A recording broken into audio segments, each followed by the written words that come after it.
तो आखिरकार वो घड़ी आ ही गई जिसका इंतजार पिछले 4 महीनों से किया जा रहा था। भारत और अमेरिका के बीच लंबे समय से चल रही बातचीत अब अपने निर्णायक मोड़ पर पहुंच चुकी है और अब मिनी ट्रेड डील को लेकर अंतिम सहमति बनती हुई दिखाई दे रही है। लेकिन जितनी आसानी से ये समझौता होता दिख रहा है, उसके पीछे की हकीकत उतनी ही टेढ़ी और संघर्षपूर्ण रही है। दरअसल अमेरिका ने इस पूरी बातचीत के दौरान भारत पर न सिर्फ कूटनीतिक दबाव बनाने की कोशिश की, बल्कि कई बार तो आंखें भी दिखाईं। लेकिन भारत ने इस बार एक अलग ही रुख अपनाया, ना तो दबाव में झुकने को तैयार और ना ही लालच में बहने को। 2 दिन पहले भारत की एक उच्च स्तरीय टीम अमेरिका गई थी, जहां बैठकों का लंबा दौर चला। बातचीत के इन सत्रों में भारत ने अपने हितों की रक्षा के लिए बेहद सख्त रवैया अपनाया, खासकर एग्रीकल्चर, कॉर्न, एथेनॉल, सोयाबीन और डेयरी प्रोडक्ट्स को लेकर। भारत ने इन सेक्टरों को लेकर एक स्पष्ट रेड लाइन खींच दी थी और अमेरिका की तमाम कोशिशों के बावजूद भी भारत ने उस रेखा को पार नहीं करने दिया। अमेरिका की रणनीति यही थी कि भारत को छोटे छोटे व्यापारिक लाभों का लालच देकर और दबाव बनाकर अपनी बात मनवाई जाए। लेकिन भारत ने इस बार चुपचाप समझौता नहीं किया, बल्कि सधे हुए अंदाज में अपनी स्थिति स्पष्ट कर दी। ना ज्यादा ढील, ना ज्यादा खिंचाव। इसका नतीजा ये हुआ कि अमेरिका को आखिरकार भारत के स्टैंड को स्वीकार करना पड़ा और डेयरी व एग्रीकल्चर सेक्टर पर भी अब एक व्यावहारिक समझौता बनने की दिशा में प्रगति हुई है। भारत ने इस बार ना तो उस डोरी को इतना ढीला छोड़ा कि अमेरिका उसे अपनी तरफ खींच सके और ना ही इतनी जोर से खींचा कि रिश्तों में तनाव पैदा हो जाए। ये संतुलन ही भारत की कूटनीति की सबसे बड़ी जीत साबित हो रही है। तो दोस्तों, इस पूरे घटनाक्रम में भारत की रणनीति, आत्मनिर्भरता की सोच और राष्ट्रीय हितों को प्राथमिकता देने की नीति ने एक बार फिर दुनिया को दिखा दिया है कि भारत अब हर मोर्चे पर मजबूती से खड़ा रह सकता है। अगर आप चाहते हैं कि इसी तरह की गहरी और विश्लेषणात्मक जानकारी आपको मिलती रहे, तो हमारे चैनल को अभी सब्सक्राइब कर लीजिए। आपके एक क्लिक से हमें वो समर्थन मिलता है जो हमें और बेहतर कंटेंट लाने के लिए प्रेरित करता है। दरअसल अमेरिका ने भारत के सामने एक बार फिर सब वही पुराना खेल खेला है कि छोटे समझौते करवा लो और बड़े फायदे खुद उठा लो।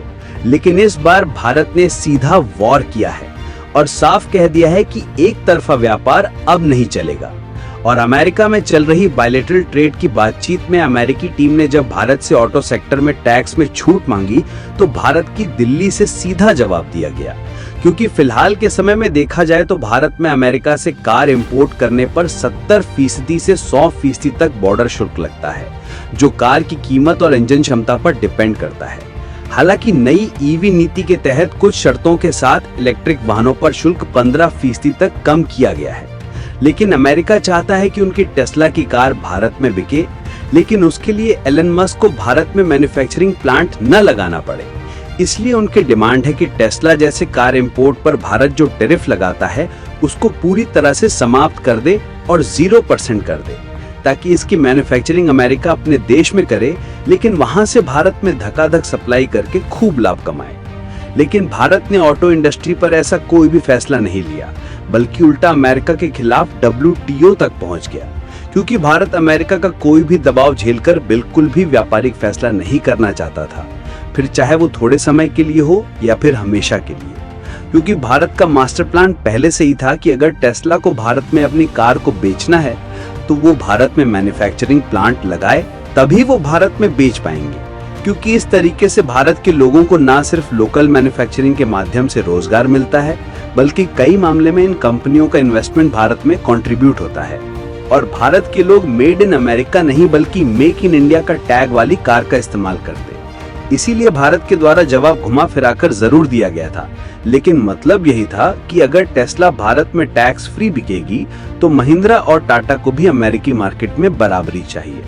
क्योंकि अमेरिका का असली प्लान था भारत के साथ कुछ लो हैंगिंग फ्रूट्स जैसे समझौते कर लो, जैसे कुछ एग्रीकल्चरल प्रोडक्ट्स का एक्सपोर्ट या छोटे टेक्निकल टैरिफ का निपटारा, और फिर इसके दम पर पूरी ट्रेड डील को अपने हक में मोड़ दो। इसीलिए अमेरिका की डिमांड थी कि टेस्ला, रिवियान जैसी ईवी कंपनियों को भारत में ड्यूटी फ्री एंट्री दी जाए, साथ ही GM और टाइसन जैसी कंपनियों को भारत की डेयरी और मीट मार्केट में खुला बाजार मिले। और यही नहीं बल्कि Amazon, Google, Microsoft जैसी कंपनियों को डेटा लोकलाइजेशन और डिजिटल टैक्स से छूट मांगी जा रही थी। फिलहाल अब जब दोनों देशों के बीच ट्रेड डील फाइनलाइज होने जा रही है, तो इन तीनों चारों मामले में भारत ने जो लाल रेखा खींची थी, उस पर भारत अब भी मजबूती से खड़ा है। क्योंकि हम लोगों का कहना है कि अगर टेस्ला को टैक्स फ्री एंट्री चाहिए तो पहले मेक इन इंडिया करो, और अगर अमेरिकी डेयरी को एंट्री चाहिए तो पहले महिंद्रा और आउल को अमेरिकी बाजार में बराबरी दो।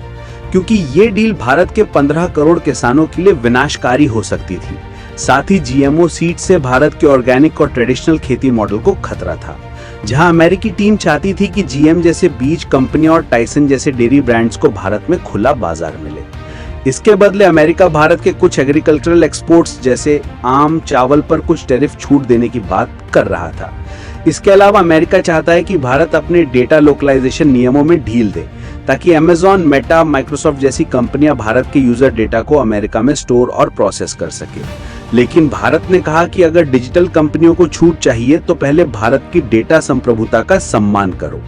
भारत ने digital personal data protection act पास किया है, और क्योंकि ये कानून राष्ट्रीय सुरक्षा से जुड़ा है तो इसे कमजोर नहीं किया जाएगा। कुल मिलाकर एक शब्द में कहा जाए तो भारत की कोशिश यही है कि अमेरिका के साथ ट्रेड डील हो और लंबे समय तक हमारा व्यापार चले। लेकिन जिन चीजों की सर्विस हम खुद भारत में दे सकते हैं, उन चीजों की सर्विस का इस्तेमाल भारत से किया जाए, और जिन चीज का मैन्युफैक्चरिंग भारत में हो सकती है वो भारत में मैन्युफैक्चरिंग हो। इसी तरीके से जिन चीजों का प्रोडक्शन ऑलरेडी भारत में हो रहा है और इंडियन प्रोड्यूसर कर रहे हैं, उन चीज को इंपोर्ट के मामले में हम अमेरिका को बिल्कुल भी छूट नहीं देने वाले। और अमेरिका जो बार बार कहता है कि भारत उनके सामानों पर भारी भरकम टैक्स वसूलता है, भारत का टैरिफ स्ट्रक्चर भी बिल्कुल इसी नियम को फॉलो करता है। इसीलिए भारत में जैसे कि डेयरी प्रोडक्ट्स, गाड़ियां और बाकी कई सारी खाने पीने वाली चीज और फर्टिलाइजर जो भारत में खुद बड़े लेवल पर प्रोड्यूस होती हैं, इन सब पर भारत अमेरिका से इंपोर्ट होने पर भारी भरकम टैरिफ लगाता है। लेकिन कच्चा तेल, हीरे, विमान और उसके पुर्जे जैसे उत्पादों पर सबसे कम इंपोर्ट शुल्क लगता है, क्योंकि हमें आवश्यकता होती है।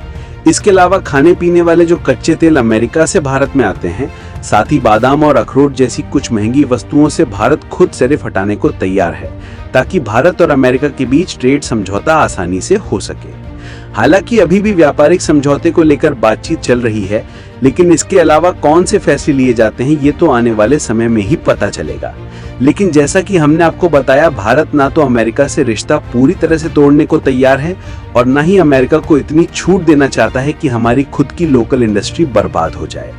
बल्कि खबर तो ये आ रही है कि उच्च दाम वाली बातचीत भले ही गर्म हो चुकी है, लेकिन दोनों देश 2030 तक अपने व्यापार को 500 अरब डॉलर तक पहुंचाना चाहते हैं। बाकी भारत ने जिस तरीके से अमेरिका के खिलाफ सख्ती बरती है, इस पर आप क्या कहना चाहेंगे?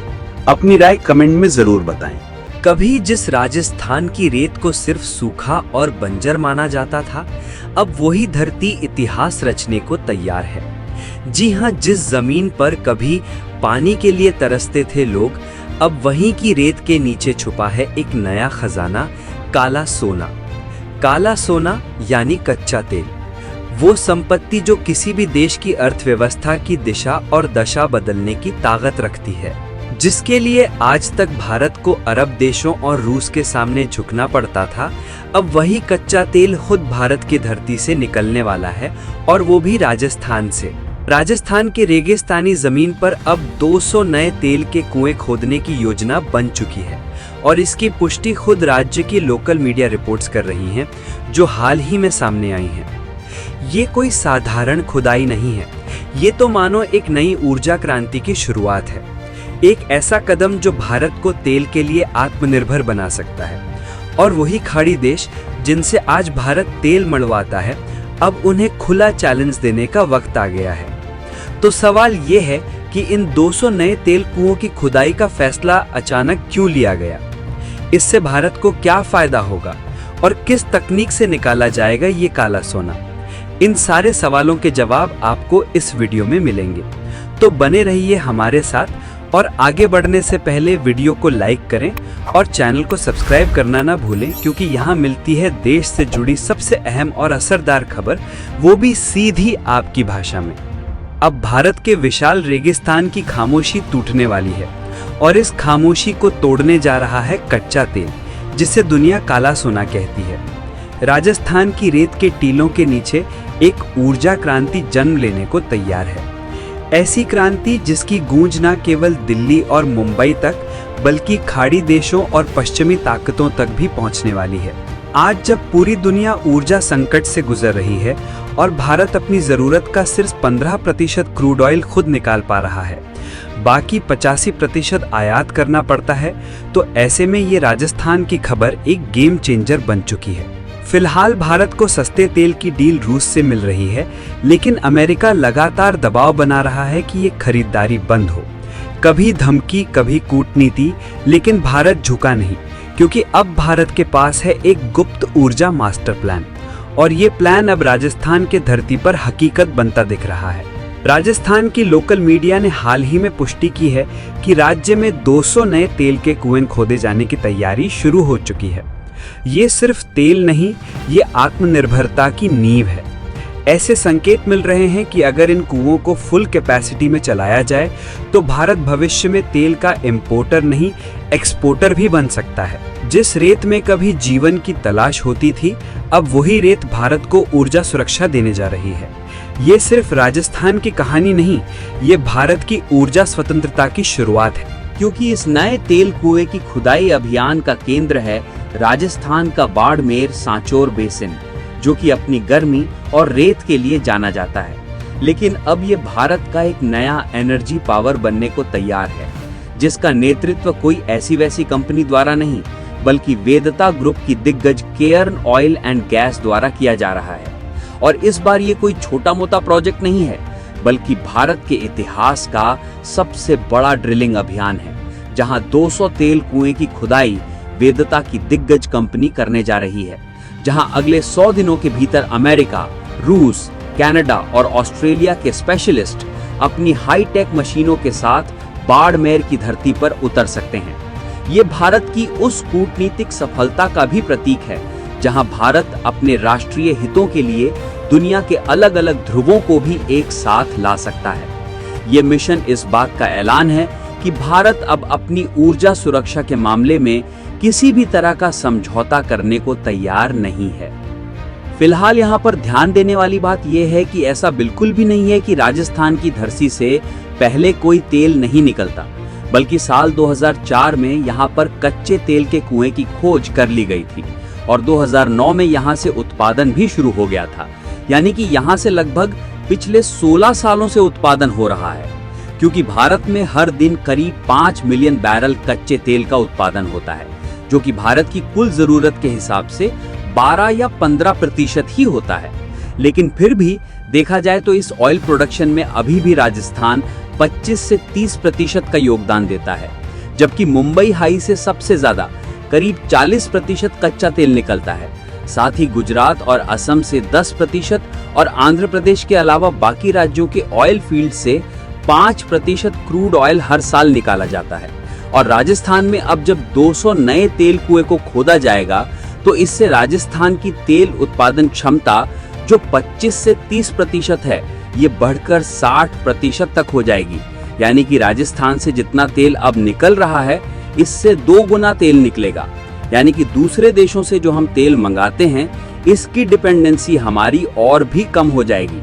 और यही नहीं, कमाल की बात यह है कि राजस्थान के तेल का उत्पादन तो बढ़ाया जाएगा, लेकिन भारत के ऑयल मिनिस्टर हरदीप सिंह पुरी ने इस बात का कंफर्मेशन किया है कि अंडमान में गुयाना जैसा 2 लाख करोड़ लीटर वाले तेल का भंडार मिल चुका है, जहां पर फिलहाल में काम चल रहा है।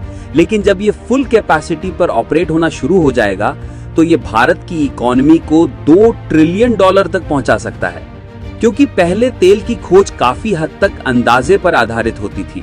भूवैज्ञानिक जमीन का अध्ययन करके एक अनुमान लगाते थे और फिर ड्रिलिंग शुरू होती थी, जिसमें सफलता की कोई गारंटी नहीं होती थी। लेकिन अब ऐसा नहीं होगा। AI और डेटा एनालिटिक्स की मदद से वैज्ञानिक पहले जमीन के नीचे का एक 3D डिजिटल नक्शा तैयार करेंगे और सैटेलाइट से मिले डेटा, सिस्मिक तरंगों और पुराने कुओं के आंकड़ों को एक साथ मिलाकर AI एक ऐसा मॉडल तैयार करेगा जो सेंटीमीटर की सटीकता से यह बता सकता है कि तेल का भंडार ठीक किस जगह पर, कितनी गहराई में और कितनी मात्रा में मौजूद है। ये सिर्फ अंधेरे में तीर चलाना नहीं, बल्कि ये एक लेजर गाइडेड मिसाइल से निशाना साधने जैसा है। इससे न केवल सफलता की दर कई गुना बढ़ जाएगी, बल्कि ड्रिलिंग की लागत में भी भारी कमी आएगी। और इस हाईटेक काम को अंजाम देने के लिए दुनिया की सबसे बड़ी कंपनियां भारत आई हैं, जिसमें अमेरिका की हैलिबर्टन, नेबर्स, बेकर हजेस और वेदरफोर्ड जैसी विश्व विख्यात कंपनियों को इस प्रोजेक्ट में बड़े कॉन्ट्रैक्ट दिए गए हैं। ये कंपनियां सिर्फ अपनी तकनीक ही नहीं, बल्कि दुनिया के सबसे शक्तिशाली ड्रिलिंग रिग्स भी भारत ला रही हैं। यानी कि बात साफ है कि जब भारत जैसा दुनिया का तीसरा सबसे बड़ा तेल उपभोक्ता देश अपना खुद का उत्पादन बढ़ाएगा, तो खाड़ी और अमेरिका जैसे देशों की मनमानी पर लगाम लगेगी। इसीलिए ये खबर खाड़ी देशों में एक बड़ी टेंशन की वजह बन गई है। उन्हें डर है कि उनका सबसे बड़ा और सबसे भरोसेमंद ग्राहक अब उनके हाथ से निकल सकता है और शायद भविष्य में एक प्रतियोगी भी बन सकता है।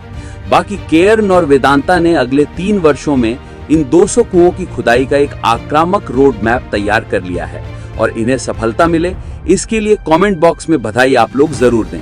जो अमेरिका कुछ महीनों पहले तक भारत को गला फाड़ फाड़ कर धमकियां दे रहा था, आज वही अमेरिका भारत के दरवाजे पर खुद झुकता नजर आ रहा है। हैरान मत होइए, ये हकीकत है। दरअसल पिछले साल अमेरिका ने पूरी दुनिया को चेतावनी दी थी कि जो भी देश रूस से सस्ता तेल खरीदेगा, उस पे हम 500% तक टैरिफ थोप देंगे। इस धमकी ने कई देशों को पीछे हटने पर मजबूर कर दिया, लेकिन भारत ने सिर झुकाने के बजाय दुनिया को दिखा दिया कि आत्मनिर्भरता क्या होती है। भारत ने अमेरिका की धमकियों की धज्जियां उड़ा दी और बीते 11 महीनों में इतना सस्ता रूसी तेल खरीदा जितना किसी ने कल्पना भी नहीं की थी। और अब भारत के इस रिकॉर्ड ब्रेकर कदम से अमेरिका खुद चौंक गया है। जो अमेरिका कल तक 500% टैरिफ की बात कर रहा था, अब वही 20% से कम की इंपोर्ट ड्यूटी पर भारत को वीआईपी मार्केट एक्सेस देने की तैयारी कर रहा है। जी हां, ट्रंप प्रशासन की ओर से साफ संकेत दिए जा रहे हैं कि भारत को अमेरिका के बाजार में सबसे कम टैरिफ रेट पर व्यापार की छूट मिल सकती है। सोचिए जरा, जो भारत कभी वैश्विक पॉलिटिक्स में सिर्फ एक दर्शक था, आज वही भारत अमेरिका जैसे सुपर पावर को नीति बदलने पर मजबूर कर रहा है। अब सवाल उठता है, अमेरिका अचानक यू टर्न क्यों ले रहा है? क्या रूस से भारत की डीलिंग इतनी शक्तिशाली हो चुकी है कि अब अमेरिका को भी भारत की शर्तों पर झुकना पड़ रहा है? और इससे भारत को भविष्य में क्या रणनीतिक और आर्थिक फायदे मिलने वाले हैं? इन सभी सवालों के जवाब आपको इसी वीडियो में मिलने वाले हैं, तो बने रहिए हमारे साथ। लेकिन आगे बढ़ने से पहले इस वीडियो को एक लाइक जरूर दीजिए और चैनल को सब्सक्राइब करना ना भूलें, क्योंकि आपका 1 सेकंड हमें वो ताकत देता है जिससे हम आपके लिए और भी ज्यादा रिसर्च और सच्चाई ला सकें। तो दुनिया ने भारत से जो उम्मीद लगाई थी, सच्चाई बिल्कुल उसके उल्टा देखने को मिल रही है। दरअसल दुनिया को उम्मीद थी कि जब ट्रंप की टैरिफ का इस बार बम फूटेगा, तो भारत को ऐसे लपेटे में अमेरिका लेगा कि भारत भी अमेरिका के सामने गिड़गिड़ाएगा और टैरिफ कम करने की गुजारिश करेगा, जैसे कि फिलहाल में कुछ देशों को करते हुए देखा जा रहा है। लेकिन जैसा कि हमने आपको बताया, खबर इसका बिल्कुल उल्टा निकल कर आ रही है कि इंडिया अमेरिका की ट्रेड डील होने जा रही है, जिसमें डोनाल्ड ट्रंप एडमिनिस्ट्रेशन द्वारा टैरिफ को अन्य देशों की अपेक्षा बहुत ही ज्यादा कट करके 20% से भी कम किया जा सकता है। यानी कि सीधी सी बात है कि जहां अन्य देशों पर अमेरिका के द्वारा 50% की टैरिफ लगाई गई, वहीं भारत पर 20% से भी कम की इंपोर्ट ड्यूटी अगर लगाई भी जाती है, तो भारत उन देशों की अपेक्षा फायदे में रहेगा जिनके ऊपर 20% से अधिक या फिर 50% तक की इंपोर्ट ड्यूटी लगाई गई है। लेकिन इसी बीच दूसरी ओर हैरानी की बात यह है कि अमेरिका बार बार भारत पर रूस से भारी भरकम मात्रा में कच्चे तेल खरीदने के आरोप में 500% टैरिफ लगाने की बात कर रहा था। तो सबको यही उम्मीद थी कि भारत अब रूस से तेल खरीदना या तो कम करेगा या फिर बंद ही कर देगा, क्योंकि भारत अमेरिका के मार्केट का बहुत बड़ा साझेदार है और हर साल अमेरिका के साथ 130 बिलियन डॉलर से भी ज्यादा का व्यापार करता है। तो भारत इतने आसानी से अमेरिका की मार्केट नहीं छोड़ सकता।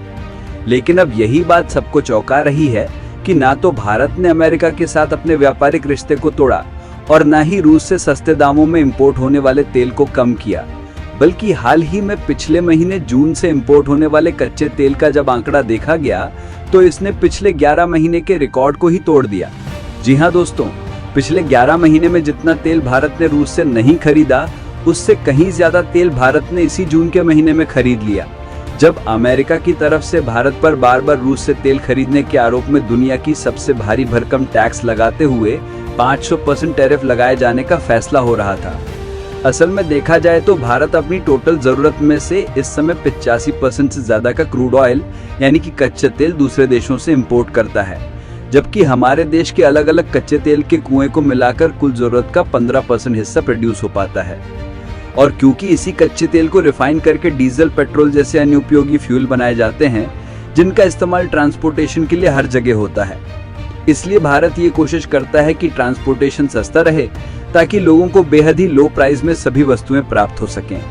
यही कारण है भारत रूस से कच्चा तेल खरीद रहा है, क्योंकि कच्चा तेल बेहद ही सस्ते दामों में मिल रहा है, जिससे न सिर्फ अपनी जरूरतें हम लोग पूरी कर रहे हैं, बल्कि भारत की फैक्ट्री, इंडस्ट्री और ट्रांसपोर्टेशन में फ्यूल का इस्तेमाल तो हो ही रहा है, लेकिन डीजल और पेट्रोल जैसे अन्य उपयोगी फ्यूल में कन्वर्ट करके इसे भारत के पड़ोसी देशों के साथ साथ भारत के द्वारा एक लार्ज अकाउंट में यूरोपीय देशों में इसका एक्सपोर्ट किया जा रहा है, जिससे भारत न सिर्फ अपनी जरूरतें पूरी कर रहा है, बल्कि रूस से सस्ते दामों में कच्चा तेल लेकर यूरोपीय देशों में लो प्राइस में डीजल और पेट्रोल एक्सपोर्ट कर रहा है।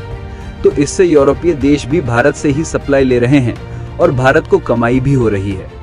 लेकिन कहीं ना कहीं इससे अमेरिका कच्चे तेल के ऊपर से कंट्रोल खो बैठा था, इसीलिए वो कंट्रोल वापस लेने के लिए भारत पर इस मामले में पूरी तरह से रोक लगाना चाह रहा था।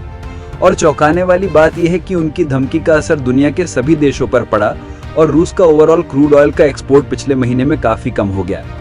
लेकिन जब भारत की ओर देखा गया तो भारत ने सबको चौंका कर रख दिया, क्योंकि भारत ने इस बीच हर एक दिन 2.08 million barrels Russian crude oil को जून महीने में इंपोर्ट किया, जो कि देखा जाए तो जुलाई 2024 के बाद से भारत के द्वारा रूस से खरीदे गए कच्चे तेल की सबसे बड़ी मात्रा है।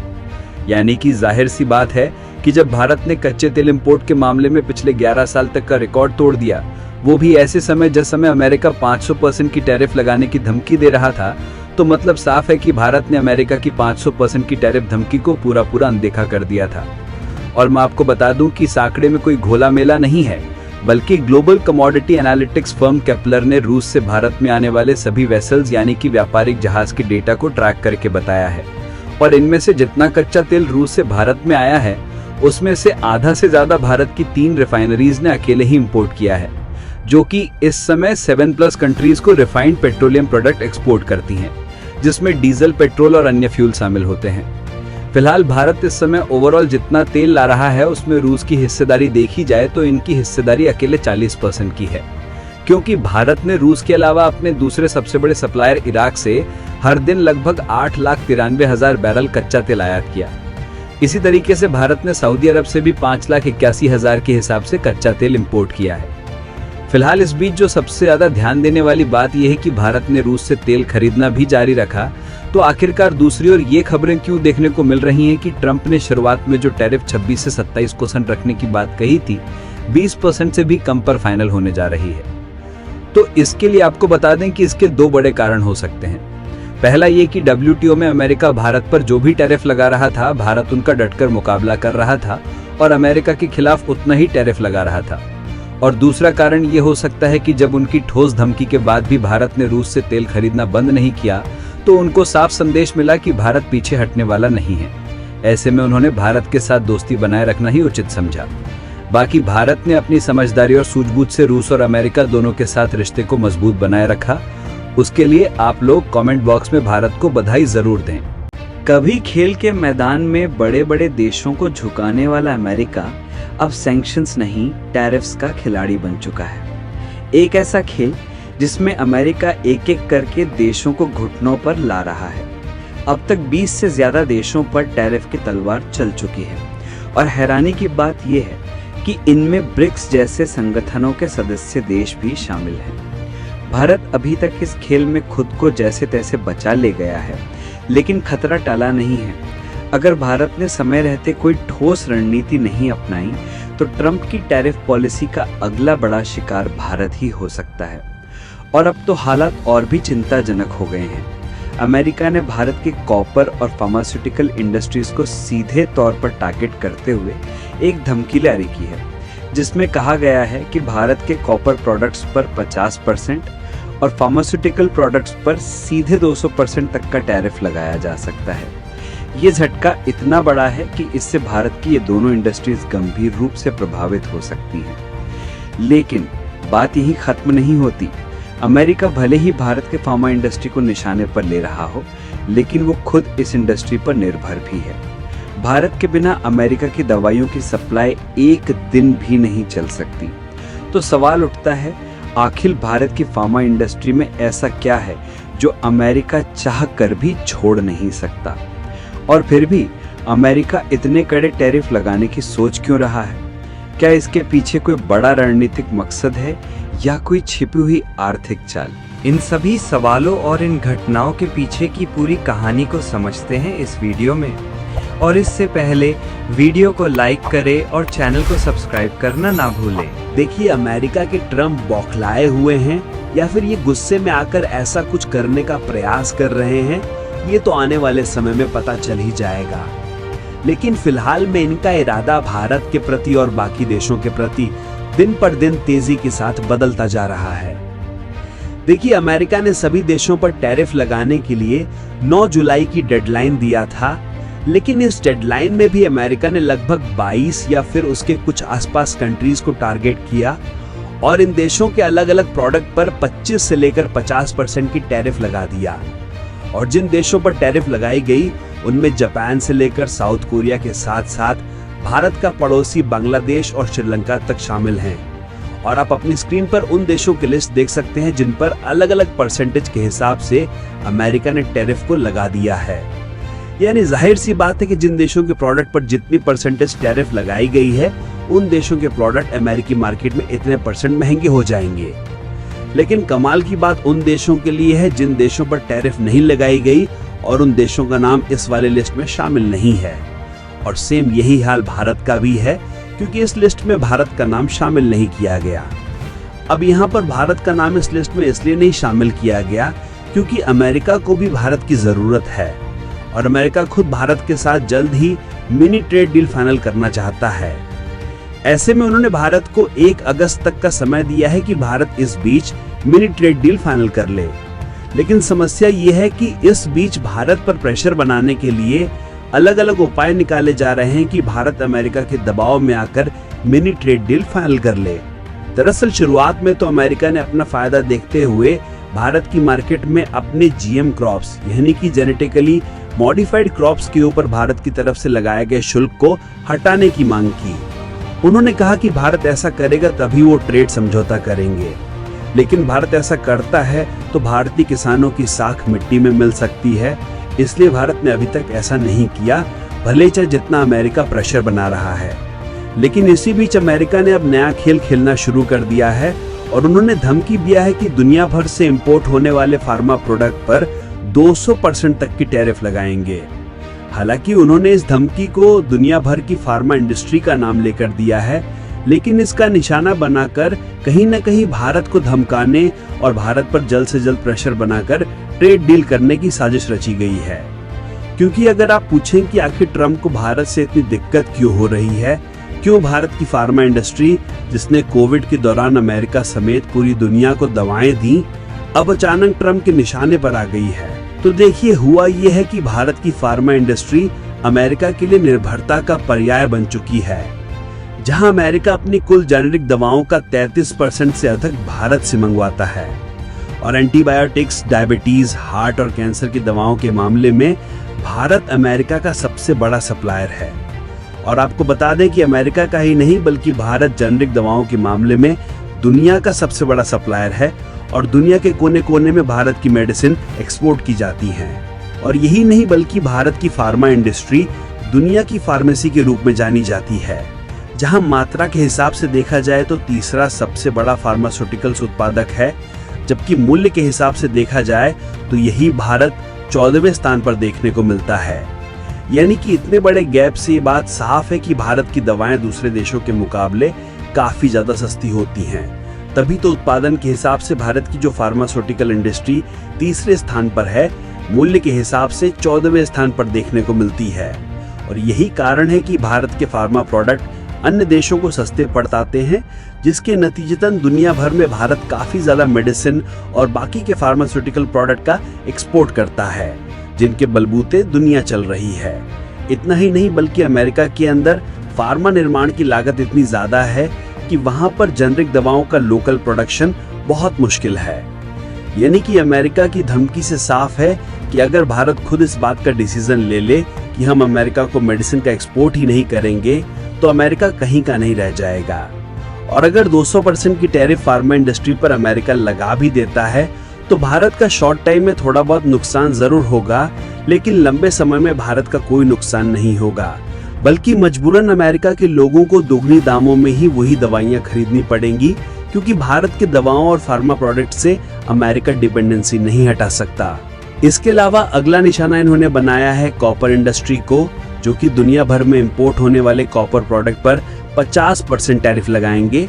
और इसमें भी देखा जाए तो अमेरिका की electric vehicle industry, construction sector और डेटा सर्वर टेक्नोलॉजी, ये तीनों ही कॉपर पर भारी डिपेंडेंट हैं।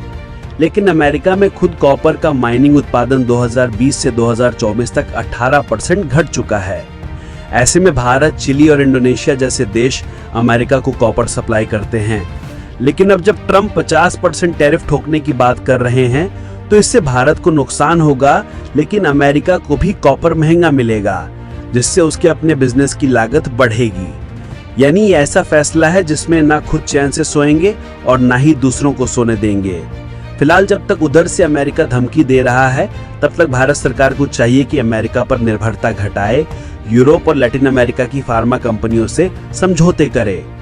फिलहाल अमेरिका की इन धमकियों से ना डरकर भारत को अब भी अपनी शर्तों पर समझौता करना चाहिए, ताकि दुनिया को संदेश मिले कि भारत सबके साथ व्यापार करेगा, लेकिन अपनी शर्तों पर। बाकी आप लोग भी अपनी राय कमेंट में जरूर बताएं। भारत ने एक ऐतिहासिक कारनामा कर दिखाया है, ऐसा आर्थिक चमत्कार जिसे देखकर अमेरिका, यूरोप, चीन और यहाँ तक कि खाड़ी देशों के शेख भी चौंक गए हैं। ये सिर्फ एक खबर नहीं, बल्कि भारत के हर नागरिक के लिए गर्व का विषय है। क्या आप जानते हैं कि भारतीय प्रवासियों ने इस साल एक ऐसा रिकॉर्ड बनाया है जिसे देखकर दुनिया भर के अर्थशास्त्रियों की आंखें खुली की खुली रह गई। यही नहीं, अमेरिका के पूर्व राष्ट्रपति ट्रंप तक भारत की इस उपलब्धि से असहज हो गए हैं। दरअसल भारत एक ऐसा देश बन चुका है जहां देशवासी देश के अंदर ही नहीं, विदेशों में भी भारत का नाम रोशन कर रहे हैं। लाखों प्रवासी भारतीय, चाहे वो खाड़ी देशों में मजदूरी कर रहे हों या अमेरिका में तकनीकी क्रांति को दिशा दे रहे हों, आज भारत के विकास में बराबरी से भागीदार हैं। ये गर्व की भावना सिर्फ आंकड़ों तक सीमित नहीं, ये आत्मा से जुड़ी हुई है, एक सच्ची देशभक्ति जो सीमाओं से परे है। तो जिस डॉलर को दुनिया का भगवान समझा जाता था और जिसे छू लेने भर से लोगों को लगता था कि अब सब कुछ मिल जाएगा, वही डॉलर अब अपने घुटनों पर है, क्योंकि डॉलर इतना ज्यादा कमजोर हो गया है कि 52 साल के सबसे निचले लेवल पर चला गया है। और कमाल की बात यह है कि एक और तो डॉलर ऐसे समय डूब रहा है जिस समय दुनिया के सभी देशों की सेंट्रल बैंक गोल्ड इकट्ठा करने के पीछे पागल हो चुकी है।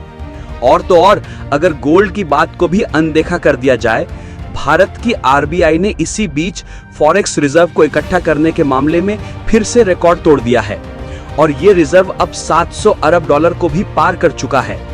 और यही नहीं, बल्कि भारतीय रुपए को लेकर एक ऐसी खुशखबरी आई है जिसे यकीन मानिए दोस्तों, सुनने के बाद आप भी कहेंगे कि भारत ने 173 खुशखबरी लाकर हैट्रिक भी लगा दिया।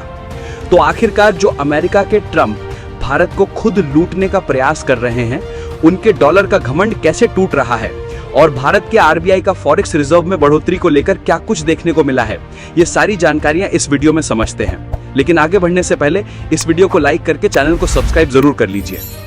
देखिए, जिस हिसाब से डॉलर की दुनिया भर में डोमिनेंस और प्रभुत्व है, अब एक ऐसे जंजाल में फंस चुका है जहां से अगर डॉलर घुटनों पर बैठकर दुनिया के सामने हाथ भी जोड़ने लगे, फिर भी इस बात की उम्मीद ना के बराबर है कि डॉलर अपनी खोई हुई ताकत को वापस अपनी मुट्ठी में ले पाएगा। क्योंकि आप रिपोर्ट में खुद देख लीजिए, जिसमें साफ साफ बताया जा रहा है कि ट्रंप इधर भारत पर टैरिफ लगाने की धमकियां देकर देखते रह गए, फिर भी भारतीय रुपए ने तो छलांग लगा दी, लेकिन डॉलर का घमंड चकनाचूर हो गया। जी हां, दोस्तों, ये वही डॉलर है जो सालों तक दुनिया को आदेश देता था, शर्तें थोपता था और भारत जैसे देशों को अपने इशारों पर नचाता था। लेकिन अब वक्त बदल चुका है। भारत अब अमेरिका के निर्देशों पर नहीं, अपनी रणनीति और अपनी ताकत पर चलता है। और इसकी सबसे तगड़ी झलक अब मिल रही है जब खुद अमेरिका की मीडिया ने यह स्वीकार किया कि यूएस डॉलर ने 52 सालों का सबसे खराब प्रदर्शन किया है। और अमेरिका खुद ये मानने को तैयार है कि उनका डॉलर 1973 के बाद अब सबसे खराब प्रदर्शन दिखा रहा है। जी हां, 1973 के बाद पहली बार डॉलर इतना गिरा है। और दोस्तों, यहीं पर कहानी एक और मोड़ लेती है, क्योंकि एक तरफ डॉलर डूब रहा है तो दूसरी ओर भारत की करेंसी यानी हमारा प्यारा रुपए चुपचाप अपनी जगह बना रहा है। दरअसल देखा जाए तो आज के समय दुनिया के लगभग 80% इंटरनेशनल ट्रेड्स अब भी डॉलर में होते हैं, खासकर कच्चे तेल और गैस जैसे कमोडिटी में। और साथ ही लगभग 58.4% दुनिया के सेंट्रल बैंकरों के रिजर्व अभी भी डॉलर में है। लेकिन आपको जानकर हैरानी होगी कि ये आंकड़ा साल 1999 में 71% था, यानी धीरे धीरे गिरावट जारी है। इसके अलावा अगर स्विफ्ट पेमेंट सिस्टम की बात की जाए, जिसके जरिए एक दूसरे देशों के बीच में लेन देन होता है, तो उस पेमेंट सिस्टम पर भी अमेरिका का ही राज है। क्योंकि देखा जाए तो इसमें डॉलर की हिस्सेदारी 46%, यूरो 23% और चीनी युआन लगभग 5.5% इस्तेमाल होता है। और भारतीय रुपए तो 1% से भी कम इस्तेमाल होता है, लेकिन अब धीरे धीरे बढ़ रहा है। लेकिन आपको जानकारी होगी कि इसी डॉलर की डोमिनेंस पहले और भी ज्यादा थी, लेकिन अब साल दर साल कम होती जा रही है।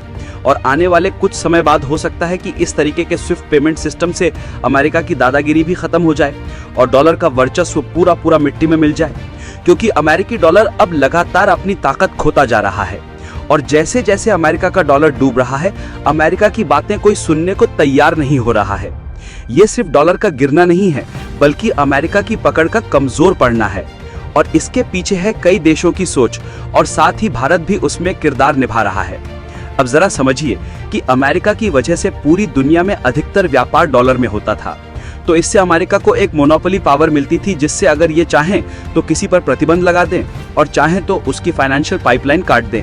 लेकिन भारत ने अब इसी एक तरफा खेल के खिलाफ अपना मल्टी करेंसी मोर्चा खोल दिया है। और इसी का असर है कि आज भारत, रूस, यूएई, मॉरिशस, श्रीलंका, बांग्लादेश जैसे देशों से लोकल करेंसी में व्यापार कर रहा है। मतलब अब डॉलर को बीच में लाने की कोई जरूरत नहीं। और अमेरिका की तकलीफ यहीं से शुरू होती है, जहां डॉलर की कमजोर हालत रिपोर्ट कहती है कि डॉलर इंडेक्स 52 सालों में सबसे नीचे गिरा है और इसमें 10% की गिरावट आई है, जिससे अमेरिका की खुद की इकोनॉमी स्लो डाउन की मार झेल रही है। और डॉलर की कमजोर होती साख को सबसे ज्यादा झटका दे रहा है सोना, क्योंकि भारत की आरबीआई ही नहीं बल्कि दुनिया भर की जितनी भी सेंट्रल बैंक हैं, वो सब गोल्ड को इकट्ठा करने के पीछे पागल हो चुकी हैं। और रिपोर्ट की माने को पिछले 30 दिनों में 20 टन सोने की खरीद हुई है, जिसमें कजाकिस्तान, तुर्की, पोलैंड और चीन जैसे देशों ने भी भारी भरकम मात्रा में गोल्ड को खरीदा है। इसके अलावा जो अगली खुशखबरी की बात है वो ये है कि डॉलर डूब रहा है, लेकिन भारतीय रुपया मजबूत हो रहा है। जहां भारत का रुपया धीरे धीरे 85.39 तक मजबूत हो गया है और इसमें पिछले दिन ही 16 पैसे की बढ़ोतरी हुई। अब भले ही 16 पैसे की मजबूती सुनने में कम लगे, लेकिन यह आर्थिक युद्ध में एक बहुत बड़ा मनोवैज्ञानिक संकेत है कि भारत बिना शोर मचाए अपना काम कर रहा है और दुश्मन खुद हार मान रहा है। और अगर आपको अंदाजा लगाना है कि रुपया कमजोर होने के बाद कितना मजबूती हासिल कर चुका है, तो आप इस चार्ट को देखिए, जहां देख पाएंगे कि 6 फरवरी के आसपास डॉलर के मुकाबले यही रुपया 87.59 तक पहुंच गया था, लेकिन उसके बाद धीरे धीरे अपने पुराने फॉर्म में वापस आ रहा है और अब 50.5 से भी नीचे आ गया है। और जो भारत के द्वारा हैट्रिक लगाने वाली तीसरी सबसे बड़ी खबर है वो ये है कि इसी बीच आरबीआई जो अपने पास फॉरेक्स रिजर्व यानी कि विदेशी मुद्रा भंडार रखता है वो 697 बिलियन डॉलर था, लेकिन अब 4.48 बिलियन बढ़कर 702 बिलियन डॉलर हो गया है। और अगर आप अपनी स्क्रीन पर ध्यान से देखें तो देख पाएंगे इसके पहले सितंबर 2024 में 704 बिलियन डॉलर को फॉरेक्स रिजर्व पार किया था, तो ये ऑल टाइम के हाई पर चला गया था। और इस साल जब बढ़ना शुरू हुआ तो बढ़ते बढ़ते 702 बिलियन डॉलर को अभी ही पार कर चुका है और मात्र एक झटके का खेल है, जिसके बाद ये इतिहास के सारे रिकॉर्ड को तोड़ देगा। इसका मतलब ये है कि भारत को अब आईएमएफ और वर्ल्ड बैंक के आगे नहीं झुकना पड़ेगा। साथ ही दुनिया भर में भारत की क्रेडिट रेटिंग मजबूत होगी और डॉलर की धौंस कम पड़ेगी, क्योंकि भारत इस रिजर्व से कच्चा तेल, डिफेंस सामान, टेक्नोलॉजी और बाकी इंपोर्ट्स को आसानी से मैनेज कर सकता है। यानी कि अमेरिका भारत को गिराने के लिए ट्रंप टैरिफ और अन्य साजिश रचते रहे, लेकिन भारत ने तो हैट्रिक ही लगा दिया। बाकी अगर आप लोग भी भारत के कारनामों से खुश हैं तो कमेंट बॉक्स में बधाई जरूर दें और इस वीडियो को लाइक करके अपने मित्रों तक शेयर जरूर करें ताकि उन्हें भी जानकारी मिल सके। तो अभी तक चारों ओर इसी बात की गुहार लगी है कि 100 टन सोना भारत में आ चुका है, लेकिन आपको जानकर हैरानी होगी कि 100 टन नहीं बल्कि 214 टन सोना भारत में आ चुका है। जी हाँ दोस्तों, ये बात कोई हवाई नहीं है, बल्कि वाकई में 214 टन सोना भारत आ चुका है। और यही सोना जिसे दुनिया सलाम करती है और जिस सोने के आगे इस समय डॉलर और यूरो जैसी ताकतवर मुद्राएं भी फीकी पड़ रही है। और तो और भारत के पीएम मोदी जी अफ्रीका के घाना देश में गए हैं, तो ये भी कोई अचानक लिया गया फैसला नहीं बल्कि एक सोची समझी रणनीति है, क्योंकि अफ्रीका का घाना सोना उत्पादन के मामले में बहुत ही बड़ा देश है। और यही नहीं बल्कि अमेरिका जैसे देशों की आंखें तब चौंधिया रही है जब ये खबर आ रही है कि हाल ही में भारत की धरती पर बहुत बड़ा सोने का खजाना खोजा जा चुका है। फिलहाल इसके पीछे की सच्चाई क्या है और 214 टन सोना भारत में आने वाली बात एग्जैक्टली क्या कुछ कह रही है, इन सारी बातों का विश्लेषण इस वीडियो में गहराई से करने वाले हैं। लेकिन आगे बढ़ने से पहले इस वीडियो को एक लाइक करके चैनल को सब्सक्राइब जरूर कर दीजिए। देखिए, जब हाल ही में आरबीआई ने इस बात का खुलासा किया तब मनी कंट्रोल ने इस खबर को छापा कि 100.32 टन सोना भारत आ चुका है।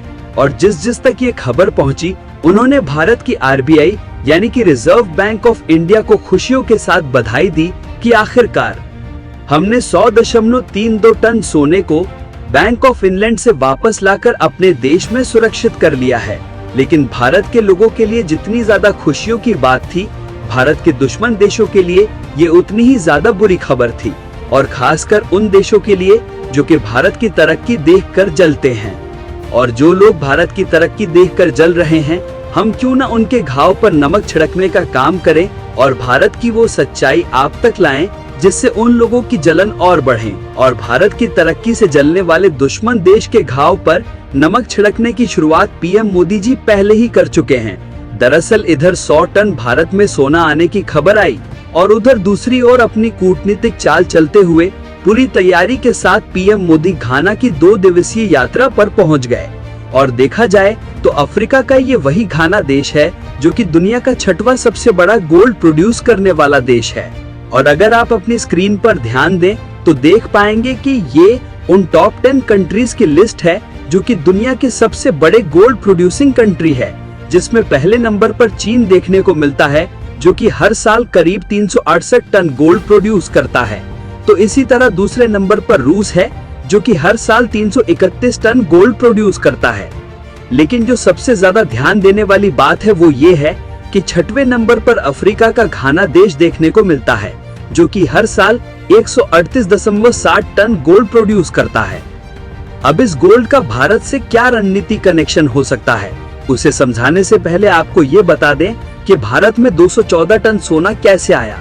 तो इसके लिए आपको बता दें कि भारत की आरबीआई के पास इस समय टोटल 879 टन गोल्ड का रिजर्व है।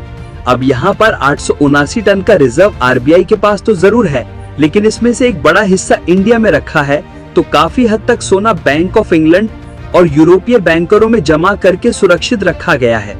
हालांकि जो भी सोना भारत में वापस आ चुका है, उन सब लेटेस्ट आंकड़ों को देखा जाए तो इस समय भारत के पास रखा सोने का रिजर्व 613 टन हो चुका है और विदेशों में लगभग 224 टन सोना ही इस समय बचा है। यानी कि 613 प्लस 224 बराबर 837 टन सोना। लेकिन फिर भी इसमें 42 टन सोने की कमी है, जिसको आरबीआई ने किसी तीसरे तरीके से सुरक्षित रखा है। अब यही से असली ट्विस्ट शुरू होता है कि आज जो हम देख पा रहे हैं कि केवल विदेश में भारत का 224 टन सोना ही रखा है। पहले इसकी क्वांटिटी काफी ज्यादा थी और विदेशों में रखे सोने को भारत में लाने की शुरुआत आरबीआई ने साल 2022 में ही कर दी थी, जब आरबीआई ने अपने यहाँ के लॉकर को सुरक्षित कर लिया था। लेकिन 2022 से 23 के समय भी जो सोना बैंक ऑफ इंग्लैंड से भारत लाया गया, उसकी मात्रा 10 से 12 टन के आसपास ही थी। और बड़ा खेल हुआ साल 2024 में, जब लगभग 100 टन सोना ब्रिटेन से भारत वापस लाया गया। ये 1991 के बाद सबसे बड़ी एकल खेप मानी जाती है। इसके बाद अक्टूबर 2024 में धनतेरस के आसपास 102 टन सोना ब्रिटेन से भारत वापस लाया गया। ये खेप धनतेरस के मौके पर सार्वजनिक की गई थी। इन दो बड़ी खेपों को मिलाकर और कुछ पहले लाए गए सोने को जोड़कर सितंबर 2022 से सितंबर 2024 तक 214 टन सोने की वापसी हुई है। आरबीआई के अनुसार जियोलॉजिकल जोखिमों को देखते हुए और अपनी संपत्ति को घरेलू स्तर पर सुरक्षित रखने के लिए ये कदम उठाया गया है। ये ध्यान रखना महत्वपूर्ण है कि आरबीआई अपनी गोल्ड खरीद और भंडारण को रणनीतिक रूप से मैनेज करता है, जिसमें विदेशों में भी कुछ सोना रखना शामिल होता है ताकि तरलता और वैश्विक बाजारों तक पहुंच बनी रहे। और फिलहाल में जो 100.32 टन सोना भारत में वापस आने की बात हो रही है, वो अप्रैल 2024 से मई 2025 के बीच का आंकड़ा है। यानी कि कहने का मतलब ये है कि अभी भी आरबीआई लगातार सोने को वापस लाने पर काम कर रही है और संभवतः उस हिसाब से 250 से 300 टन सोना वापस आ चुका होगा। हालांकि दिक्कत वाली बात क्या है कि आरबीआई ने स्पष्ट रूप से इस बात को कभी बोला ही नहीं कि हमने टोटल कितना टन सोना वापस लाया है। इसीलिए अलग अलग आंकड़ों में कंफ्यूजन देखने को मिलता है। फिलहाल सोने की ये वापसी दिखाती है कि भारत भविष्य में किसी भी वैश्विक फाइनेंशियल इनस्टेबिलिटी के लिए खुद को तैयार कर रहा है।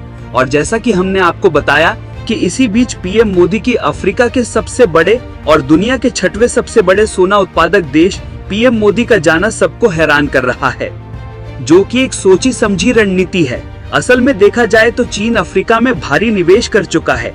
भारत इस वैक्यूम को अपने पक्ष में भरना चाहता है और गोल्ड जैसे स्ट्रेटेजिक मेटल्स के व्यापार में चीन को चुनौती देने के लिए भारत का घाना से संबंध बढ़ाना एक गोल्डन मूव है।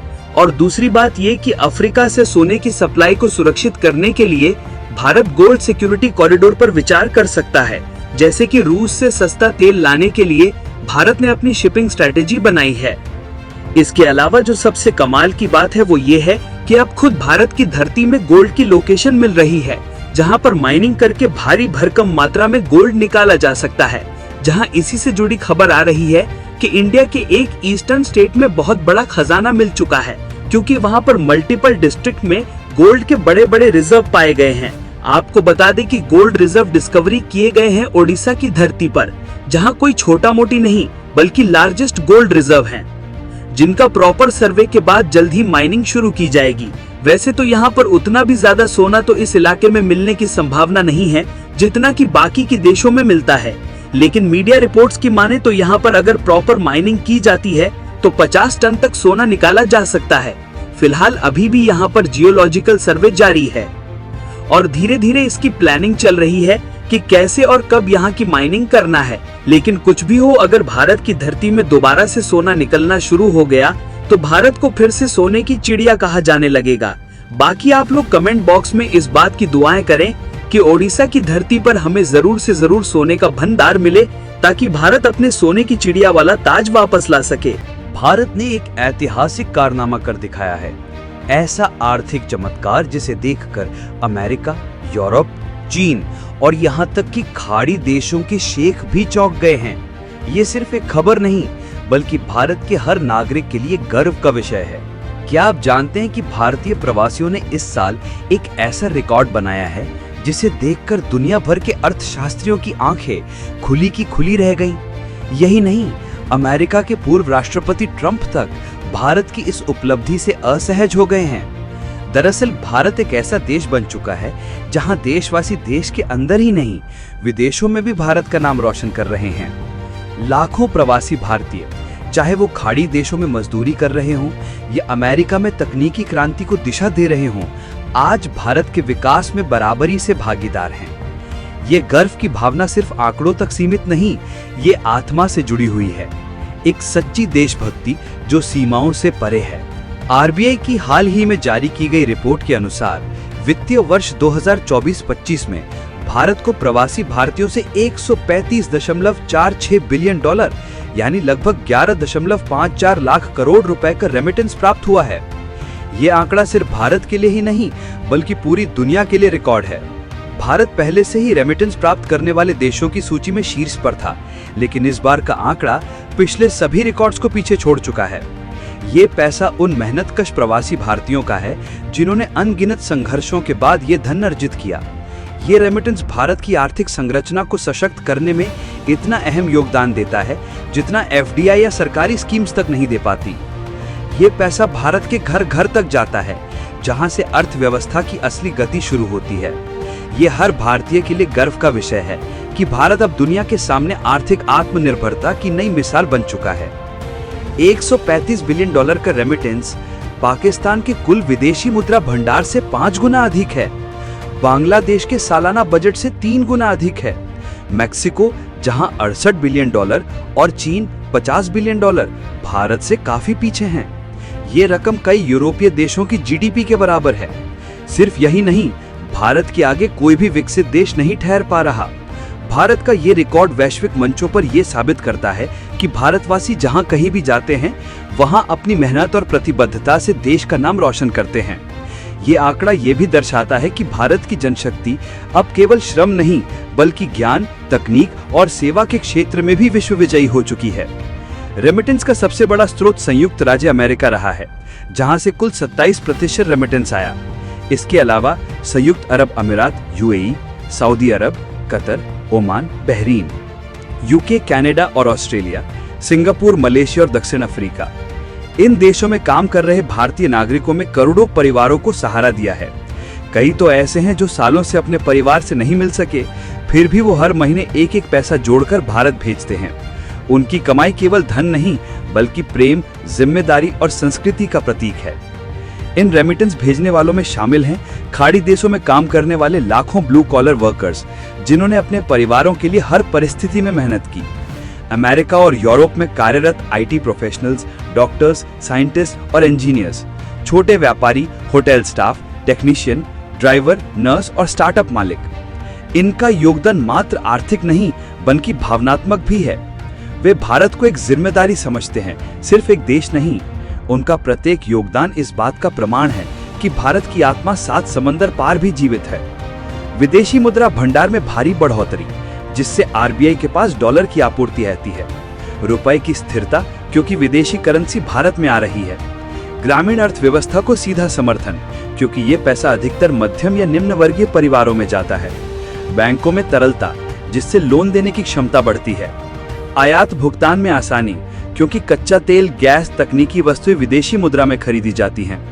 विकास की गति को बढ़ावा, क्योंकि ये पैसा सीधे खर्च और निवेश में आता है।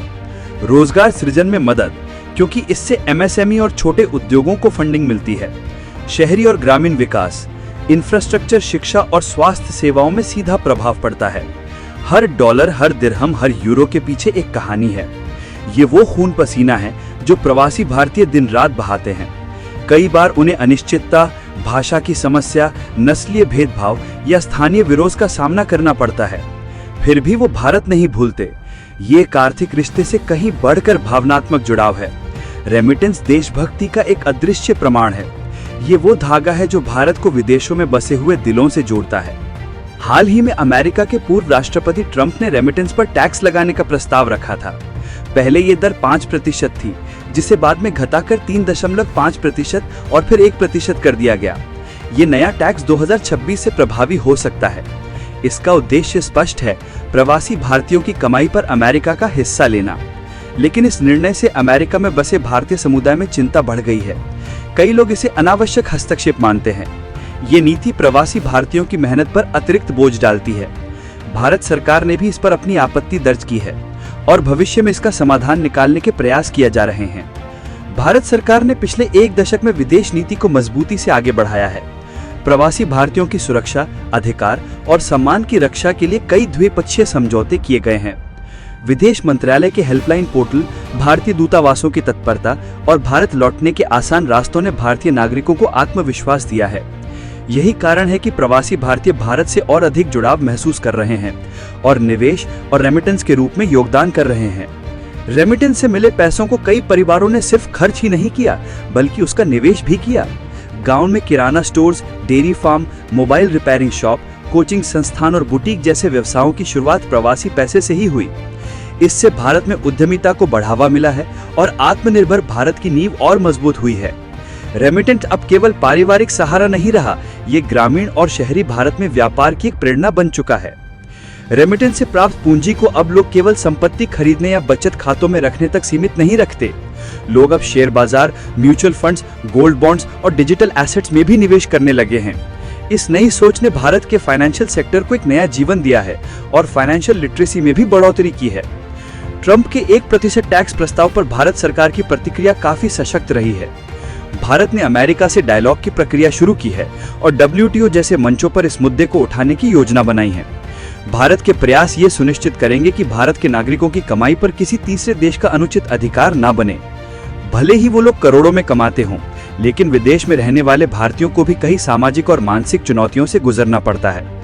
भाषा, संस्कृति, पहचान और अकेलेपन जैसी समस्याएं अक्सर उनकी जिंदगी का हिस्सा होती हैं।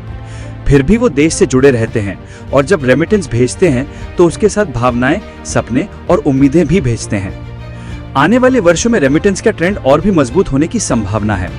Digital payment platforms, blockchain technology और सस्ती अंतर्राष्ट्रीय ट्रांसफर सुविधाएं इसे और आसान और तारपर्शी बना रही हैं। इसके अलावा भारत सरकार की digital India, make in India और वोकल फॉर लोकल जैसी योजनाएं प्रवासी निवेश को बढ़ावा देंगी। $135 बिलियन के रेमिटेंस न केवल एक आर्थिक आंकड़ा है, बल्कि भारत की बढ़ती वैश्विक स्वीकार्यता, उसकी मेहनत और उसकी संस्कृति की जीत है। ये दिखाता है कि भारत अब केवल उपभोक्ता नहीं, बल्कि वैश्विक योगदानकर्ता बन चुका है। ये उपलब्धि हर भारतीय का गर्व है।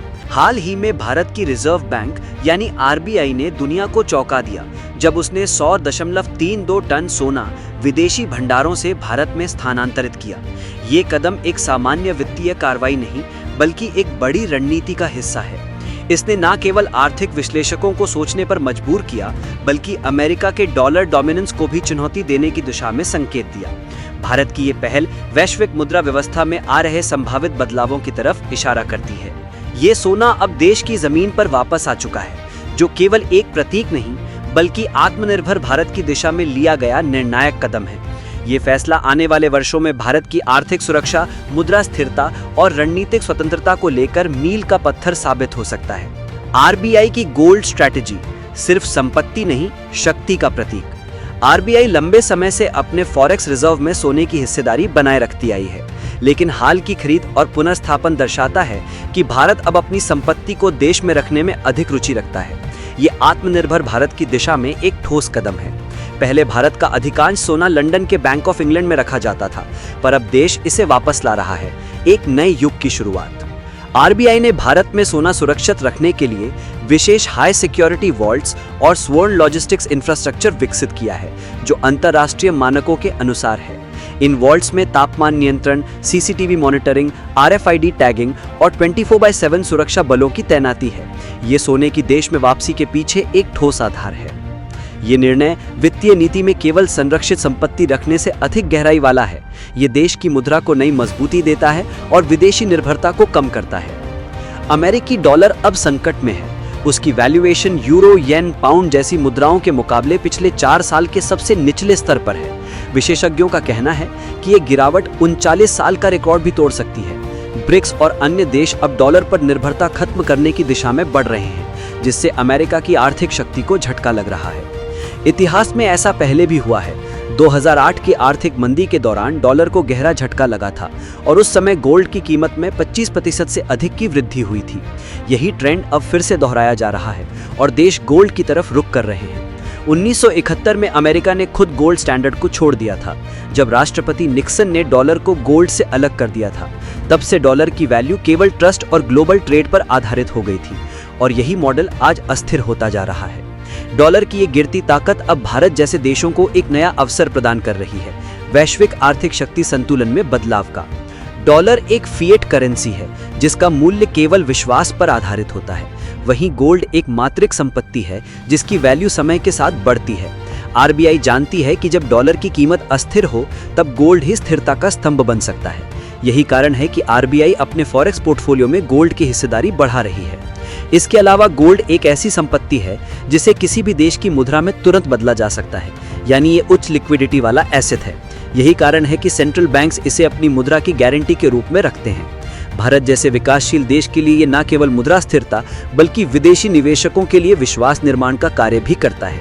सोने की खरीद एक दीर्घकालिक नीति का हिस्सा है जो अंतर्राष्ट्रीय अस्थिरता के समय देश को सुरक्षित रखती है। भारत की जीडीपी अब 4.2 ट्रिलियन डॉलर को पार कर चुकी है। आईएमएफ और विश्व बैंक जैसी संस्थाएं भी भारत की आर्थिक स्थिति को भविष्य की महाशक्ति के रूप में देख रही हैं। पिछले 10 वर्षों में भारत की अर्थव्यवस्था ने दुगनी गति से उन्नति की है और अब वो दुनिया की चौथी सबसे बड़ी अर्थव्यवस्था बन चुका है। भारत की अर्थव्यवस्था अब 3 स्तंभों पर मजबूत हो रही है। सेवाएं यानी कि सर्विसेज, आईटी, फाइनेंस और हेल्थ केयर सेक्टर में भारत का दबदबा वैश्विक स्तर पर बढ़ा है। उद्योग यानी कि मैन्युफैक्चरिंग, मेक इन इंडिया अभियान के तहत भारत उत्पादन में आत्मनिर्भरता की ओर तेजी से बढ़ रहा है। कृषि यानी कि एग्रीकल्चर विश्व का सबसे बड़ा दूध उत्पादक और दूसरा सबसे बड़ा अनाज उत्पादक देश बनने के साथ साथ भारत की ग्रामीण अर्थव्यवस्था भी मजबूत हो रही है। इसके अलावा भारत में स्टार्टअप संस्कृति तेजी से बढ़ रही है। भारत अब अमेरिका और चीन के बाद तीसरा सबसे बड़ा स्टार्टअप इकोसिस्टम बन चुका है। एमएसएमई यानी कि सूक्ष्म, लघु और मध्यम उद्योग भारत की अर्थव्यवस्था की रीढ़ हैं, जो जीडीपी में 30% से अधिक योगदान करते हैं। भारत अब वैश्विक व्यापारिक सम्मेलनों, WTO, G20 और IMF जैसे संस्थानों में निर्णायक भूमिका निभा रहा है।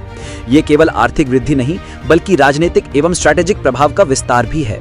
ब्रिक्स देश यानी कि ब्राजील, रूस, भारत, चीन और दक्षिण अफ्रीका अब मिलकर डॉलर की डोमिनेंस को कम करने के लिए गोल्ड या नई साझा करेंसी के निर्माण पर काम कर रहे हैं। ये पहल केवल मुद्रा परिवर्तन नहीं बल्कि एक वैकल्पिक वैश्विक व्यवस्था की नींव है। ये अमेरिका के प्रभुत्व को सीधे चुनौती देता है। ब्रिक्स की प्रस्तावित करेंसी एक गोल्ड बैक्ड डिजिटल टोकन हो सकती है, जिसे सदस्य देश आपसी व्यापार में उपयोग कर सकते हैं। इससे न केवल डॉलर की आवश्यकता खत्म होगी बल्कि भुगतान प्रणाली यानी कि स्विफ्ट जैसी संस्थाओं पर अमेरिका का नियंत्रण भी कमजोर होगा। रूस यूक्रेन युद्ध और चीन अमेरिका व्यापार संघर्षों के चलते ब्रिक्स और अन्य सहयोगी देश तेजी से इस वैकल्पिक व्यवस्था को सक्रिय करना चाहते हैं ताकि वैश्विक शक्ति संतुलन को अमेरिकी वर्चस्व से मुक्त किया जा सके। 19वीं सदी के अंत तक लगभग सभी प्रमुख अर्थव्यवस्थाएं गोल्ड स्टैंडर्ड का पालन करती थीं, लेकिन 1971 में अमेरिका ने इस प्रणाली को त्याग दिया। अब डॉलर की गिरती वैल्यू के चलते कई अर्थशास्त्री इस मॉडल पर पुनः विचार कर रहे हैं। क्या फिर से गोल्ड आधारित मुद्रा प्रणाली लौटेगी? इसके समर्थन में यह तर्क दिया जाता है कि गोल्ड स्टैंडर्ड मुद्रा को अवमूल्यन से बचाता है और दीर्घकालिक वित्तीय स्थिरता निश्चित करता है। हालांकि आलोचक इसे विकास में बाधक भी मानते हैं। फिर भी मौजूदा अस्थिरता के दौर में यह बहस फिर से तेज हो गई है। आज जब डिजिटल मुद्रा और क्रिप्टो जैसी नई आर्थिक धाराएं जन्म ले रही हैं, वहीं जो स्वर्ण आधारित स्थिरता की पुरानी व्यवस्था फिर से प्रासंगिक होती दिख रही है। भारत में सोना सिर्फ एक निवेश या संपत्ति नहीं बल्कि हमारी सांस्कृतिक विरासत का अभिन्न अंग है। हर त्योहार, विवाह या धार्मिक अनुष्ठान में सोना पवित्रता, समृद्धि और शक्ति का प्रतीक होता है। पुराने समय से ही भारत को सोने की चिड़िया कहा जाता था। ये नाम केवल कल्पना नहीं बल्कि हमारी संपन्नता और स्वर्ण भंडारों की ऐतिहासिकता का प्रमाण है। प्राचीन भारत में सोना न केवल आभूषणों के रूप में बल्कि मुद्रा और व्यापार के साधन के रूप में उपयोग होता था। चोल, मौर्य और गुप्त साम्राज्यों के काल में सोने की मुद्राएं चलन में थीं, जो भारत के व्यापारिक और राजनीतिक प्रभुत्व को दर्शाती थीं। वित्तीय विशेषज्ञ मानते हैं कि गोल्ड एक हेज है, यानी ये महंगाई और वैश्विक संकट के समय आपकी संपत्ति को सुरक्षित रखने का जरिया है। जब शेयर बाजार या रियल एस्टेट नीचे जाता है तब गोल्ड आमतौर पर स्थिर या बढ़ता है। इसलिए आरबीआई का गोल्ड पर फोकस केवल सैद्धांतिक नहीं, व्यावहारिक दृष्टिकोण से भी ठोस है। आज भारत में गोल्ड ETFs यानी कि exchange traded funds, sovereign gold bonds और डिजिटल गोल्ड जैसी नई सुविधाएं उपलब्ध हैं, जिससे निवेशकों को गोल्ड खरीदने का आधुनिक और आसान तरीका मिल गया है। इससे न केवल गोल्ड का मूल्य बढ़ता है बल्कि ये अर्थव्यवस्था में स्थिरता लाता है। आज जब CBDC यानी कि सेंट्रल बैंक डिजिटल करेंसी जैसे डिजिटल रुपए की बात हो रही है, तो सवाल उठता है कि क्या डिजिटल मुद्रा फिजिकल गोल्ड की जगह ले सकती है? उत्तर स्पष्ट है, दोनों का उद्देश्य अलग है। डिजिटल करेंसी लेन देन को तेज, ट्रेसेबल और कम लागत वाला बनाती है, जबकि गोल्ड एक मूल्यवान भौतिक संपत्ति है जो वैश्विक अस्थिरता से सुरक्षा देता है। इसीलिए आरबीआई दोनों को संतुलन में रखकर चल रही है। आरबीआई का अगला कदम भारत में और अधिक सुरक्षित वॉल्ट बनाना है, ताकि विदेशी बैंकों में रखा गया शेष गोल्ड भी भारत लाया जा सके। साथ ही आरबीआई भारत में गोल्ड से जुड़े डेट इंस्ट्रूमेंट्स और फाइनेंशियल प्रोडक्ट्स पर भी काम कर रही है, ताकि घरेलू निवेशक भी इसमें भाग ले सकें। आरबीआई का लक्ष्य 2030 तक भारत को दुनिया के टॉप 3 स्वर्ण भंडारण रखने वाले देशों की सूची में लाना है। भारत का ये कदम केवल एक आर्थिक निर्णय नहीं बल्कि वैश्विक मंच पर नेतृत्व की स्थिति स्थापित करने की दिशा में है। आज भारत सिर्फ एक उपभोक्ता देश नहीं बल्कि एक वैश्विक नीति निर्माता बनता जा रहा है, और गोल्ड रिजर्व का सशक्तिकरण इसी रणनीति का हिस्सा है। भारत की आर्थिक स्वतंत्रता केवल आयात निर्यात या जीडीपी तक सीमित नहीं बल्कि मुद्रा नीति, रिजर्व मैनेजमेंट और वैश्विक राजनीतिक संतुलन तक फैली है।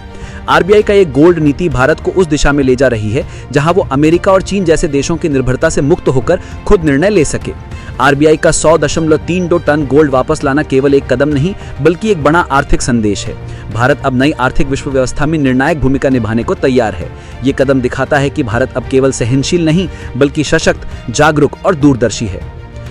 एक तरफ जहां भारत की रिजर्व बैंक यानी कि आरबीआई ने हाल ही में पूरी दुनिया को चौंकाते हुए एक बड़ा खुलासा किया है कि वित्तीय वर्ष 2025 में भारत ने 100.32 टन सोना विदेशी भंडार से देश में मंगवा लिया है, वहीं दूसरी तरफ अमेरिका से एक और चौंकाने वाली खबर सामने आ रही है। बताया जा रहा है कि डोनाल्ड ट्रंप की बौखलाहट और आर्थिक बयानों के चलते डॉलर की वैश्विक पकड़ पर एक बार फिर खतरे के बादल मंडराने लगे हैं। डॉलर की भारी बिकवाली के चलते इसकी वैल्यू पिछले 4 साल के सबसे निचले स्तर पर पहुंच गई है और विशेषज्ञों की माने तो ये गिरावट 30 साल का रिकॉर्ड भी तोड़ सकती है। इस पूरे घटनाक्रम का सीधा संकेत यही है कि भारत जैसे देश अब गोल्ड को एक मजबूत वित्तीय कवच के रूप में जमा कर रहे हैं, जिससे अमेरिका की अर्थव्यवस्था की नींव तक हिलने लगी है। आखिर आरबीआई ने सोने की खरीद को लेकर कौन सी रणनीति अपनाई है और क्या इसका संबंध डॉलर की गिरती साख से है? इन तमाम पहलुओं पर हम विस्तार से चर्चा करेंगे, लेकिन उससे पहले इस वीडियो को एक लाइक कर दीजिए और चैनल को सब्सक्राइब करना ना भूलें, क्योंकि आपकी एक छोटी सी मदद हमें ऐसी ही और वीडियो बनाने की प्रेरणा देती है।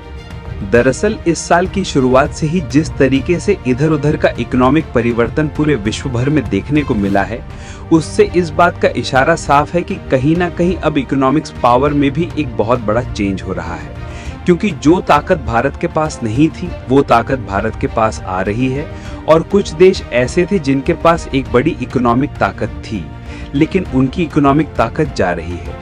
और भारत की इकोनॉमिक ताकत को मुट्ठी में लाने के लिए जो सबसे ज्यादा मददगार है वो है भारत की रिजर्व बैंक ऑफ इंडिया यानी कि आरबीआई, क्योंकि आरबीआई न सिर्फ इकोनॉमिक ताकत को भारत की मुट्ठी में ला रही है बल्कि भारत को सोने की चिड़िया बनाने के लिए तैयार है, क्योंकि भारत के आरबीआई गोल्ड यानी कि सोना को इकट्ठा करने के पीछे हाथ धोकर पागल हो चुकी है और सोने को इकट्ठा करने के इसी पागलपन की राह पर भारत को अब एक और बहुत बड़ी सफलता मिलती हुई दिखाई दे रही है और वो सफलता है विदेश से सोने को अपने देश में लाने की। दरअसल आरबीआई के पास इस समय 879 टन गोल्ड रिजर्व मौजूद है।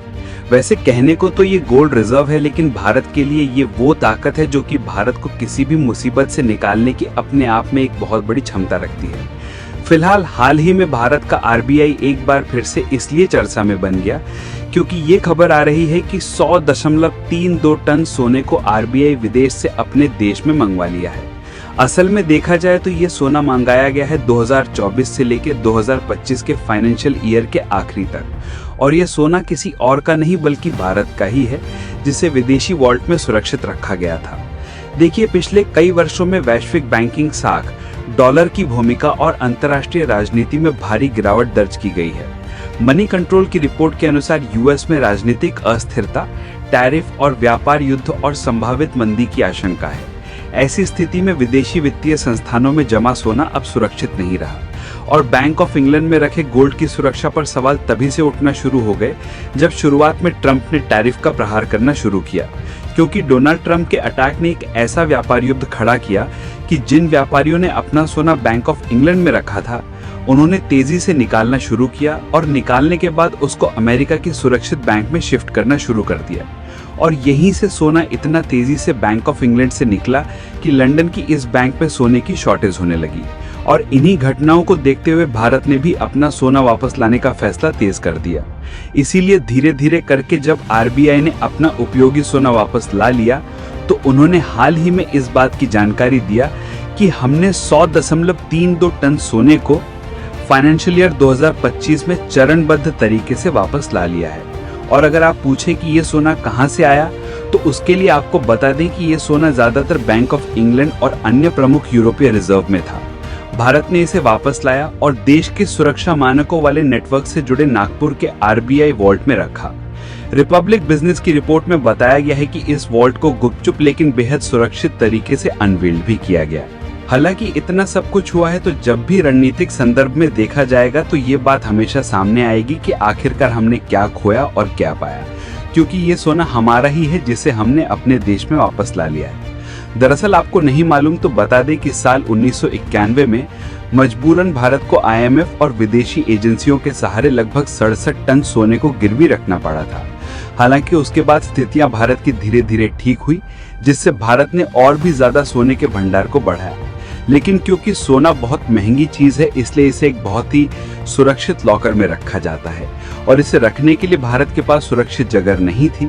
इसलिए शुरुआत में ज्यादा से ज्यादा सोने को हमने बैंक ऑफ इंग्लैंड और यूरोपीय बैंक में रखना उचित समझा, जिसमें लेटेस्ट आंकड़े की माने तो RBI के पास अब 879 टन सोने का भंडार है। लेकिन अभी तक इसमें से 513 टन सोना तो हमारे देश में रखा था, लेकिन अभी भी भारत का लगभग 348 टन सोना विदेश में ही रखा था और बाकी का जो सोना बचता है उसे सुरक्षित तरीके से RBI ने खुद ही रखा है। फिलहाल 100.32 टन सोना वापस लाने से भारत के भीतर स्थित सोना 513 टन से बढ़कर 613.32 टन हुआ। जैसा कि हमने आपको पहले बताया कि कमाल की बात यह है कि वैश्विक अनिश्चितता के दौर में खासकर US की आर्थिक धीमी चाल और राजनीतिक उलझनों के बीच भारत ने यह निर्णय लिया। ये संकेत है कि भारत जियोपॉलिटिक्स और इंटरनेशनल मॉनेटरी सिस्टम में अपनी भूमिका को मजबूत कर रहा है।